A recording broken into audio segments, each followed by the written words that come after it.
Et voilà, donc Hicham, tu vas venir maintenant pour des choses un peu plus denses. Peut-être je te voyais déjà danser un peu sur le.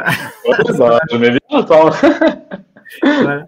Et tu nous as fait un peu la fonction de reporter de terrain, non? Puisque tu as été toi-même en Serbie et tu as pu observer donc de près certaines choses de là-bas. C'est ça, c'est exactement ce qu'on s'appelle lier l'utile à l'agréable. J'étais de voyage en vacances là-bas et j'ai entendu parler voilà de ce mouvement dont personne ne parlait en France. Je me suis dit mais comment c'est possible? Et c'est vrai que c'est un mouvement absolument gigantesque.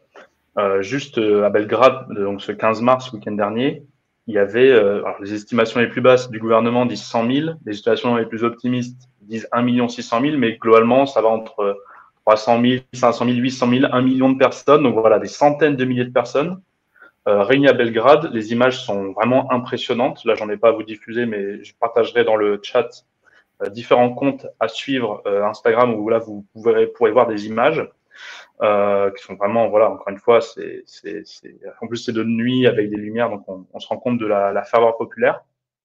Et donc, j'arrive avec une interview de Dana Otašević, qui est journaliste collaboratrice pour Le Monde diplomatique, et elle est experte donc, sur les sujets des Balkans et tout ce qui est mouvements sociaux et mouvements étudiants. Donc voilà, parfait, j'ai envie de dire ce dont on va parler.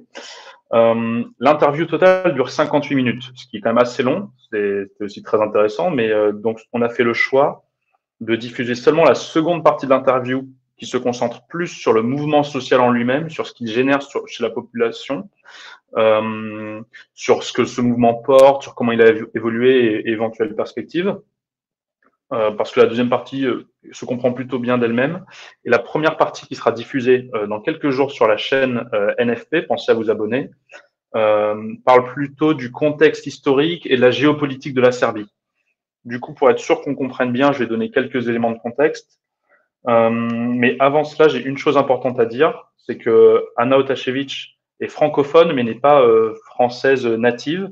On comprend très bien ce qu'elle dit, mais donc on sera intolérant envers tout commentaire vis-à-vis de sa manière de parler. Donc voilà, je préfère le dire maintenant.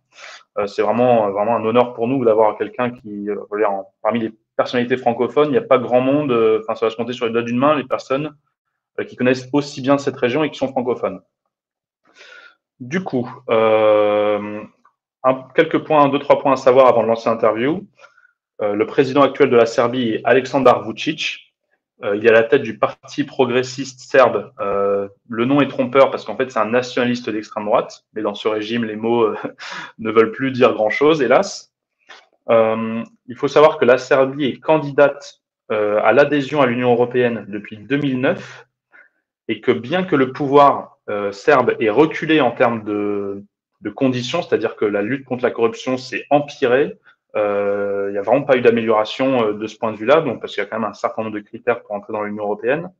Malgré tout ça, Vucic a été félicité par l'ancien chancelier allemand Scholz, par Emmanuel Macron en 2024 et par Ursula von der Leyen en 2024. Donc malgré tout ça, il y a voilà, il y a une position assez, on va dire, avenante vis-à-vis de Scholz.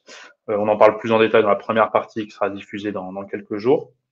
Et je le précise parce que souvent on catégorise Vucic, le président serbe, comme un pro-russe, mais en fait c'est plus ambigu que ça. Il joue un peu sur les deux tableaux et l'Union européenne, en tout cas les divers dirigeants de l'Union européenne le caressent aussi dans le sens du poil, notamment pour des raisons de lithium et d'intérêt économique. Par exemple, Aegis ou Vinci ont de forts intérêts pour des projets d'infrastructure en Serbie.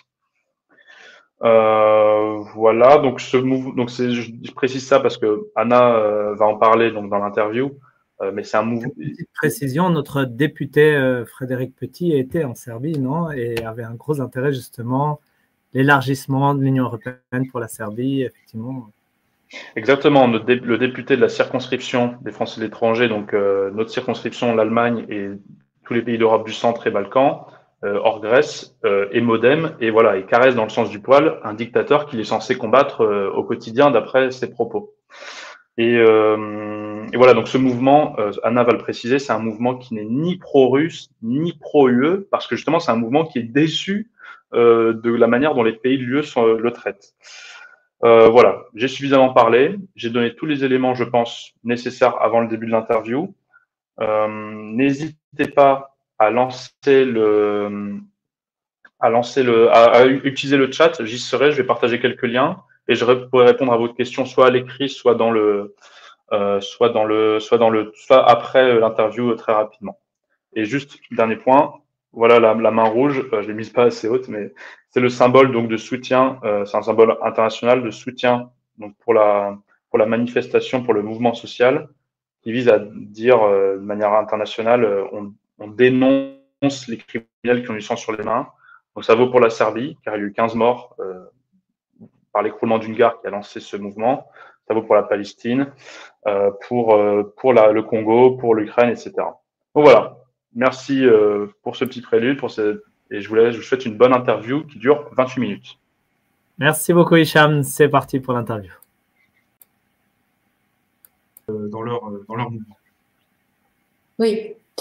D'abord, en fait, c'était donc une réaction populaire à Novi Sad, juste après l'événement tragique, donc l'effondrement dans ces gares.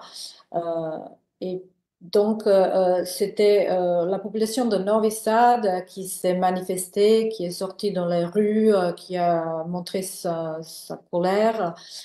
Et quelques jours plus tard, à Belgrade, les étudiants sont sortis de l'université de faculté d'art dramatique, en fait, pour faire une sorte d'hommage aux victimes, en tout cas 15 minutes de silence pour les 15 victimes. Et donc, ils ont bloqué une partie du boulevard juste à côté de la faculté. Et là, c'était tout à fait prévu, annoncé à la police. Mais la police a laissé entrer quelques voitures et les gens qui sont sortis des voitures sont attaqués les étudiants. Et là, sous les yeux de la police. Et euh, juste après, en fait, les photos, les images de ces attaquants, en fait, ils sont sortis sur les réseaux sociaux et les gens se rendent compte que ce sont des représentants de partis au pouvoir, de partis de Vučić. Et donc tout ça, en fait, ça a provoqué une grande colère des étudiants de cette faculté qui sont appelés quelques jours plus tard à une sorte de blocus de fac et appelé ses collègues dans les autres universités d'entrer dans la mobilisation qui était suivie parce qu'en parallèle, il y avait aussi des discussions et déjà des mouvements à l'intérieur des facultés, des universités dans ce sens-là. Donc, tout de suite, en fait, la mobilisation était en train de s'organiser dans les facultés. Et la question qui s'est posée, c'est comment on organise, en fait, cette mobilisation. Parce que les mobilisations étudiants, c'est une grande tradition, il faut dire, à Belgrade et en Serbie et même dans la région. On a eu à 68, on a eu contre la guerre contre le pouvoir de Milošević à 91-92. On a eu aussi à 96-97 contre la fraude électorale. Et puis, on a eu dans les dernières années, dans les dernières vingtaines d'années, on a eu une nouvelle organisation qui a ressurgi dans les universités. Ce sont des plénums. Des plénums. Et ça existe donc dans les facs à Belgrade, dans la faculté à Belgrade, et puis dans la région, en fait, à Zagreb aussi en Bosnie, et puis au-delà, en Grèce et ailleurs. Donc, en fait, il y a une sorte des liens qui se sont créés et ces luttes internes qui étaient d'abord pour les intérêts étudiants, surtout pour les questions sociales des étudiants, dans ces moments, en fait, c'est prouvé comme un moyen de s'organiser pas seulement le plus vite, mais plus efficace. C'est ça, très vite, en fait, ceux qui ont participé dans les plénums avant dans les dernières années. Ils ont proposé ça comme modèle de fonctionnement et qui était tout de suite euh, accepté et puis mis en place. Et en fait, maintenant, on a déjà 4 mois, enfin plus, oui, presque 4 mois d'organisation interne au sein de chaque faculté en Serbie, qui est une plateforme politique incroyable en fait, qui s'est jamais produit. Et même au-delà de la Serbie, je ne sais pas si tel mouvement existait dans tel emploi en fait dans les facultés. On sait que ça existait en Grèce, dans certaines facultés et tout, mais là maintenant c'est tout le pays, toutes les universités, en fait, dans le pays, chaque jour, ils organisent les plénums. Les plénums, en fait, moi, j'ai participé, j'étais à l'intérieur. En fait, c'est un peu interdit pour les spectateurs, disons, en fait, c'est que pour les étudiants ou pour ceux qui sont euh, établis le lien ou qui sont, en tout cas, euh, passer en fait les plénums que leur demande, par exemple, les journalistes, en fait, pour qu'on puisse faire des reportages à l'intérieur, il faut qu'on a l'accord des plénums et qu'il y ait une procédure, en fait, parce ils se protègent, ils sont méfiants, ils sont très susceptibles de toutes les récupérations politiques parce qu'ils ont vu ça pas seulement dans les derniers grands mobilisations étudiants, mais aussi aujourd'hui, en fait, il y a beaucoup de partis politiques, surtout de partis politiques de l'opposition, qui veulent tout de suite récupérer cette lutte-là. Et ils voulaient rester indépendants de cette lutte. Et ça qui est incroyable, c'est ça qui fait la force finalement de leur lutte. Ils donnent l'impression que c'est une force politique nouvelle qui n'est pas corrompu, qui ne participe pas à un système de démocratie représentative qui est plus en plus mis en question. Et en fait, finalement, où il se positionne comme une force qui réfléchit autrement la politique. Et ça, c'est nouveau, en fait. En Serbie, c'est tout à fait nouveau. Et puis voilà, et ça devient en fait l'inspiration pour tous les pays autour, en fait. Donc, on a un grand intérêt pour ces mouvements en Croatie, en Bosnie, même en Grèce, voilà, à travers ces liens-là. Et donc, c'est effectivement une force politique nouvelle. On ne sait pas exactement comment ça va se dérouler finalement. Ils sont très déterminés. Cette détermination finalement provient de ces formes d'organisation dans le plénum, parce que c'est là, à travers des décisions qui sont prises par tous et qui sont après euh, rediscutées dans le plénum général, en fait, entre les différentes facultés. Ce ne sont pas des unités autonomes. Non, non, finalement, chaque décision qui est prise dans les universités, chaque université, et puis rediscuter en fait à l'échelle plus grande. Et maintenant, en fait, qu'est-ce qui se passe? Parce qu'ils disent, en fait, nous, on est à un moment de fusion, on a révélé la situation, on a lancé quelque chose qui était au départ, qui n'était pas, qu'on ne pouvait pas même imaginer, mais finalement qui a pris toute la population, tout le peuple, en fait, dans cette même euh, machine politique, disons, qui est en route. Mais on ne peut pas organiser tout le pays. On donne un exemple. Donc, en fait, ils ont envoyé un appel à la population, au peuple, de s'organiser de façon qui va plus dans le sens de démocratie directe, dans leur propre communauté. Et comme ça, que cette idée qu'il y a une autre façon de faire la politique, ça prend les racines, en fait, prend plus de place.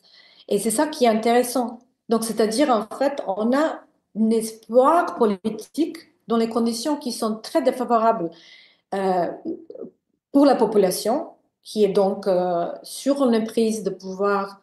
Les institutions sont tout à fait sous le contrôle de parti de Alexander Vučić, qui a pris tout le terrain. Et finalement, donc, ce sont des conditions défavorables. Il y a aussi une situation mondiale, internationale, qui est aussi contre ces grands cris de plus de liberté et plus de droits, finalement.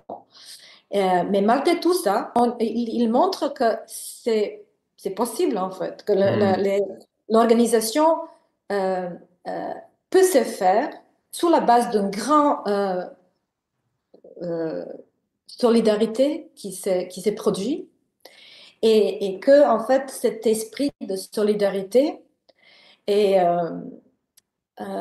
peut, en fait, voilà, peut naître aussi l'action politique telle qui n'a pas existé avant en Serbie, de telle façon. En fait.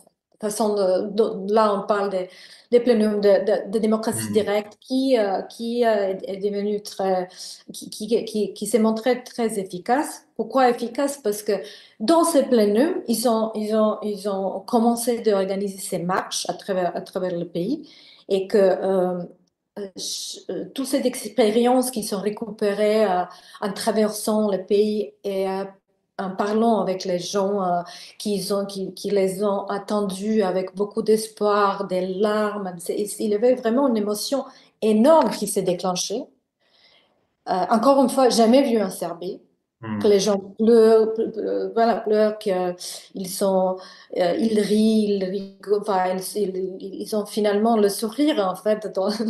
Et vous devez voir en fait ces gens-là finalement, il y a des très vieux, ceux qui sont perdus chaque espoir, les gens qui sont finalement. Qu'est-ce qui a révélé aussi en fait qu'une grande partie de la population est humiliée par ces régimes qui parle tout le temps de réussite économique, je sais pas, tout ça est mis à-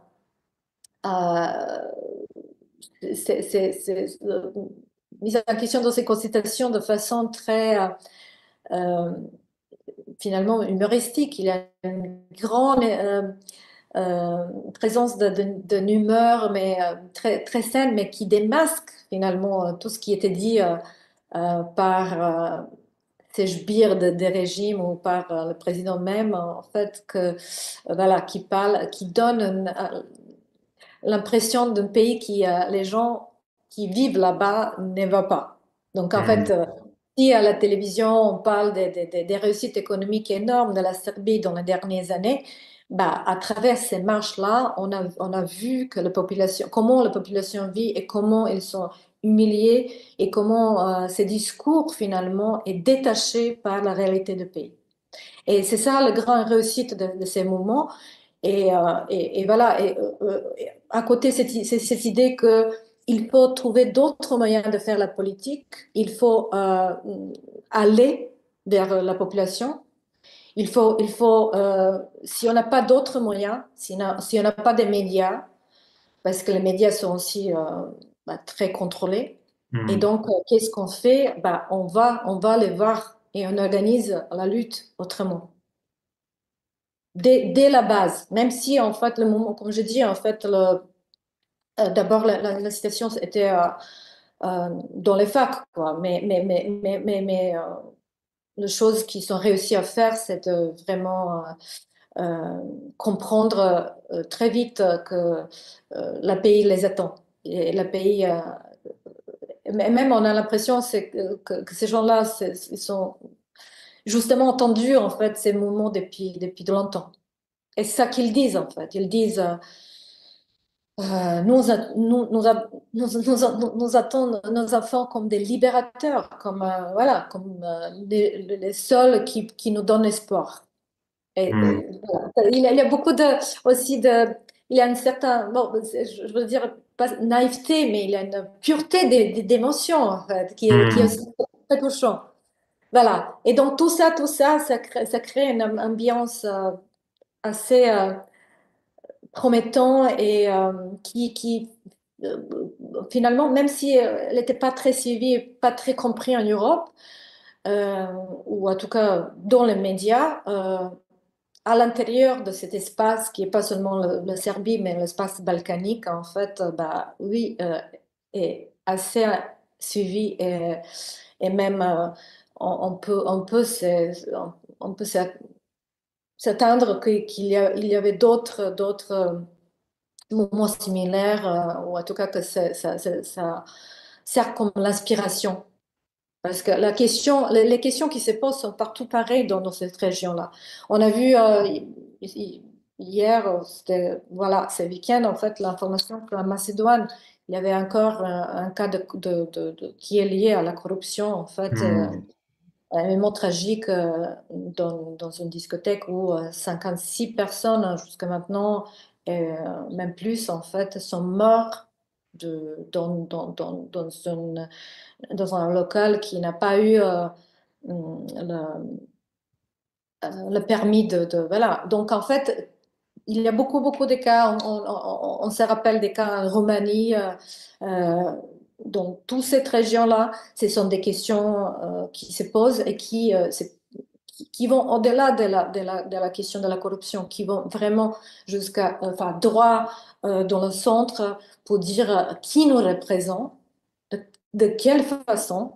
Est-ce Hmm. que le système finalement de démocratie représentative tel qu'il est mis en place, mais qu'elle est finalement euh, devenu un mécanisme de contrôle parce que ces autorités sur place sont pris ces contrôles contre donc la volonté des populations et comment on peut se battre et comment on peut repenser la politique à travers cette lutte. Voilà. Bah, ouais, non, mais c'est très bien résumé. C'est très intéressant de voir comment un mouvement étudiant qui, en soi, en termes de revendications pures, n'a rien de très radical. Les revendications sont juste transparence de documents, élévation de 20% du budget d'éducation supérieure, euh, ça, ou alors, ouais, simplement application de l'état de droit et de la Constitution. Comment on arrive à avoir un mouvement qui est très radical dans sa forme, en fait, et qui, comme tu dis, transmet des valeurs de solidarité par la base. Euh, on a pu voir des images vraiment très, très touchantes, comme tu dis, à travers les villages, dans toutes les villes. Enfin, même moi, quand j'y étais, vraiment, j'ai ressenti de l'émulsion, de la joie populaire. Enfin, c'était vraiment, enfin, même moi, qui suis vraiment très extérieur au pays, ça m'a vraiment fait quelque chose. Et comme tu dis, sur cette région des Balkans étendus, il y a tout ce problème de corruption, mais qui n'est pas lié à des individus. C'est un système démocratique, économique qui repose sur ça. Et donc, c'est assez impressionnant de voir ce qui est en train de se passer dans cette région. Donc, voilà, bien malin, bien maligne la personne qui sait comment ça va se terminer. Mais c'est vrai que c'est très inspirant parce que voilà, il y a eu des tentatives similaires, même si je compare à la France, il y a eu le Nid debout sur le côté démocratique, les Gilets jaunes sur le côté un peu anti-parti, on va refaire à la base, mais ça s'est un peu effondré au bout d'un moment. Ça n'a jamais réussi à combiner ces deux aspects, c'est vraiment intéressant. Voilà, ben du coup, est-ce que tu as un mot de la fin, une conclusion, quelque chose d'important à retenir ou plutôt une erreur à ne pas faire quand on pense à ces mouvements? Voilà, si tu as un mot de conclusion, Anna. Bah oui, juste pour poursuivre dans cette même réflexion, donc oui, tu as raison, en fait, c'était au début, il disait bien que c'était pas une révolution, qu'il voulait une réforme du système, qu'il voulait que Hmm. les institutions marchent, qu'il voulait que l'institution de président est bien euh, interprétée dans le cadre de constitution, c'est-à-dire qu'il voulait dire qu'il dépasse largement ces cadres-là et les prérogatives, tout ce qui enfin, nous considère ces rôles de président. Euh, et donc, il voulait que ce soit leur euh, apport à une situation de crise telle qu'elle a été provoquée après ces tragédies-là. Mais très vite, en fait, ils ont réussi de basculer en une réflexion politique telle qu'elle était qu'elle existait. Donc même eux, pour eux, c'est une grande école politique finalement. Qu'est-ce qui se passe en ces moments? Ces grands dialogues politiques qui se passent chaque jour, c'est un réservoir incroyable en fait pour les futurs décisions qui vont être prises sur la scène politique en Serbie et que ça aussi crée des liens européens, autres européens, c'est-à-dire ceux qui s'intéressent aux nouvelles façons de faire la lutte politique. Après, en fait, dans chaque contexte, oui, on a vu euh, différents tentatives en fait des mouvements de grands voilà mais tout ça en fait ça crée finalement un état d'esprit de combat et un état d'esprit de réflexion en fait sur l'avenir pas seulement de de pays nos propres pays respectifs mais aussi dans une échelle plus grande que nationale. Et c'est ça aussi qui est important pour ces moments. Même si peut-être on revient en Europe n'était pas compris, dans la région, il était très bien compris. Et je pense que ce message va traverser finalement ces frontières. Et, euh, et aussi, enfin, même si c'était pas clairement revendiqué comme un mouvement politique, bien sûr, c'est, on parle que de la politique. Ici, finalement, c'est la politique pure. Mais en fait, c'est ça. Pourquoi il insistait sur ça au début? C'était pourquoi ces mouvements essayent de se revendiquer comme quelque chose indépendant à tout prix. C'est parce que ben, justement, il a cette idée que voilà, les partis, il a ces méfiances qu'on voyait partout. Bah, on parlait de ça, en fait. Il y avait une méfiance vis-à-vis des formations politiques officielles. Et ça, on va dans différents moments, dans différents pays. Mais aussi, dans cette réflexion, je pense qu'il va arriver à un moment à une conclusion que la lutte n'est pas finie et que il faut entrer dans d'autres formes de la lutte, officielle ou pas officielle. Bah, en tout cas, ils sont pour les luttes officielles et ça nécessite donc une scène politique dans laquelle il y a d'autres acteurs avec qui on est en face. Et voilà, mais ça, c'est quelque chose qui dépasse ces moments actuels. La grande réussite de ces moments, c'est qu'ils ont entamé la réflexion et que cette réflexion a donné l'espoir. Et qu'on voit que même dans les pays qui sont où les institutions ne sont encore plus menacées si on parle des conditions démocratiques dans lesquelles le pays existe. Donc, même plus de pression, plus le contrôle, plus le dictat, bah, il est tout à fait possible en fait que la population se révèle et que ça crée une nouvelle dynamique politique, tout simplement. Et c'est ça qui est important.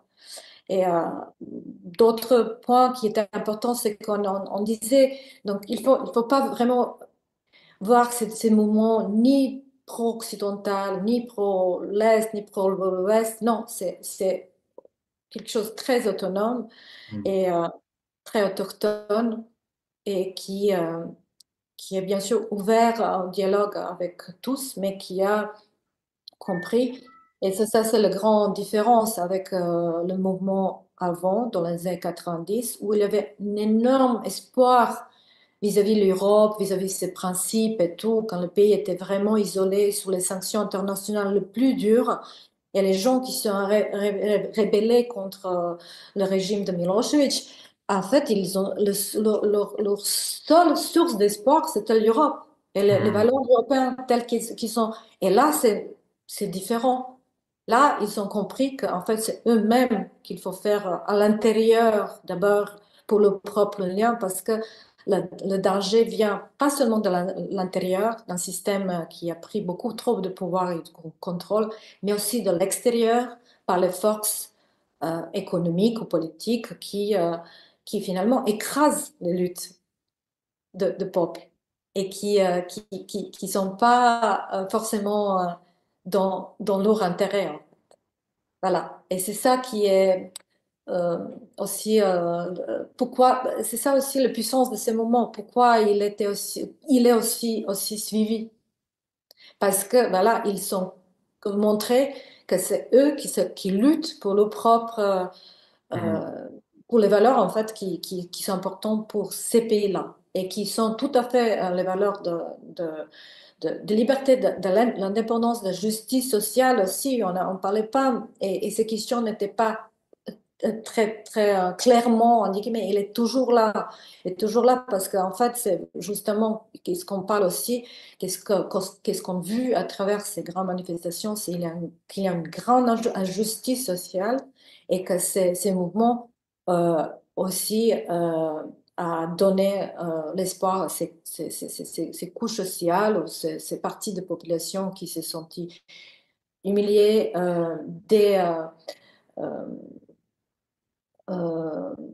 déconsidérées, ignorées et voilà, laissées pour compte par ses propres pouvoirs et par les forces européennes plus larges qui, à travers ces contrats et ces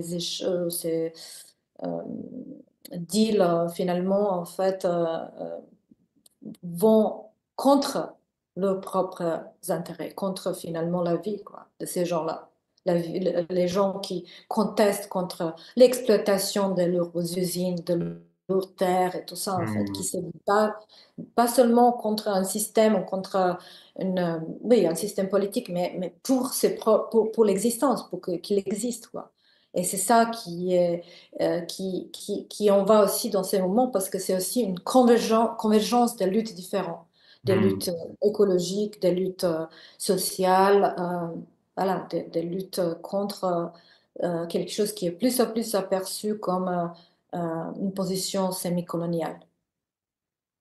En tout cas, merci beaucoup, Anna. J'espère que cette vague d'espoir soulevée par le peuple serbe va ruisseler, j'utilise ce terme, ruisseler sur les autres pays, et qu'on va pouvoir collectivement s'en inspirer pour lancer des perspectives radicales, voire altermondialistes. J'espère vraiment que ça peut mener à quelque chose. En tout cas, on supporte, on soutient absolument ce qui est en train de se passer en Serbie. On soutient la population serbe et voilà, on espère que ça ira le plus loin possible. Merci encore beaucoup pour ta présence avec nous. Merci. Ben, espérons que ces voix va être écoutée en Serbie, enfin, en tout cas va atteindre ceux qui sont aujourd'hui dans la rue, qui manifestent depuis 4 mois pour voilà, pour la liberté, le droit et tout ce qu'on considère comme les fondements de cette Europe qu'on voulait voir peut-être organisée autrement et défendre vraiment ces principes. Merci pour ce beau mot de la fin. Allez, je te souhaite une bonne journée. Bonne journée. Merci. Au revoir.